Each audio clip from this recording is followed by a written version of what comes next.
ভালো বই সাফল্য প্রাপ্তির এক অপরিহার্য অংশ।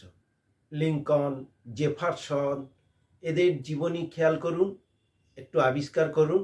এদের সাফল্যের পেছনে প্রধান বা অপরিহার্য অংশ হিসেবে কাজ করেছে বই। নমস্কার বন্ধুরা, আমি অনুপ কুমার সাউ আবারও আপনাদের সামনে হাজির। প্রতিদিন আসি সাফল্যের কথা বলতে, এবং সাফল্য আমাদের দরকার। সাফল্যের মানে হয়তো বিভিন্ন জনের কাছে বিভিন্ন রকম হতে পারে, তাই সাফল্যকে কেউ কেউ আপেক্ষিক একটি শব্দ হিসেবে ব্যবহার করেন। কিন্তু বন্ধুরা, অর্থনৈতিক স্বাধীনতা, সুখ, সমৃদ্ধি এগুলো সাফল্যের মধ্যে নিহিত। তাই সাফল্য পেতে গেলে যে অপরিহার্য অংশ হিসেবে বইকে ধরে নিতে হবে, তা এর অপেক্ষা রাখে না। আমরা কিভাবে যে সাফল্য পাওয়ার জন্য বইকে ভালোবাসবো, সেটা আগে দেখে নিতে হবে। সকালবেলা ঘুম থেকে উঠে এবং রাত্রেবেলা ঘুমোতে যাওয়ার আগে আমরা বই পড়ব। কেন বই পড়ব? কারণ একটি মানুষ যে ধরনের বই পড়ে তিনি সেই ধরনের হয়ে যায়। তাই মানুষটিকে যদি না দেখে আমরা বইগুলো দেখি, তাহলে বুঝতে পারবো মানুষের চরিত্র কীরকম।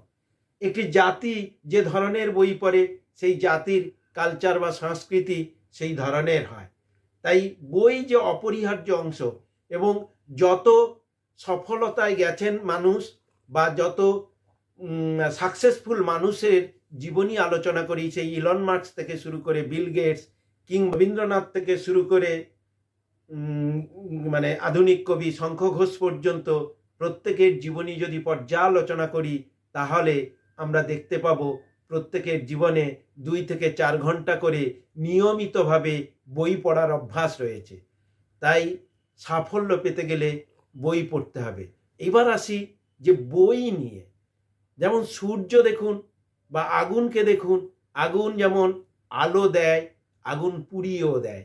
তা বইয়ের এরকম দুটো রয়েছে, যে বই যেমন আপনাকে জ্ঞান লাভ করবে, বই আপনাকে শেষ করতে পারে।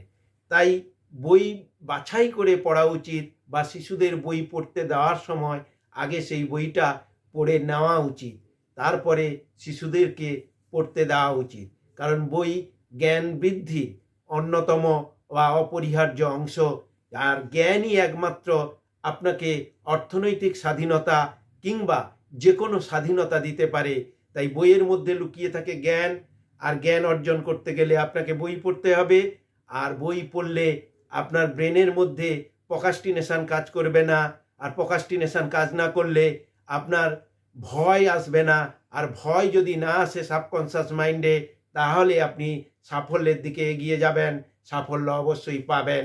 বন্ধুরা, তাই আসুন আমরা প্রত্যেকে কম কম করে, ছোট ছোট করে আমরা অভ্যাস করি যে বই পড়ব।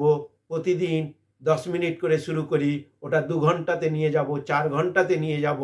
একবার আপনাদের কাছে অনুরোধ করব ওয়ারেন বাফেটের জীবনী পড়ার জন্য, যিনি 8 ঘন্টা বই পড়ে বিশ্বের শ্রেষ্ঠ ধনীদের তালিকায় অন্যতম। নমস্কার বন্ধুরা।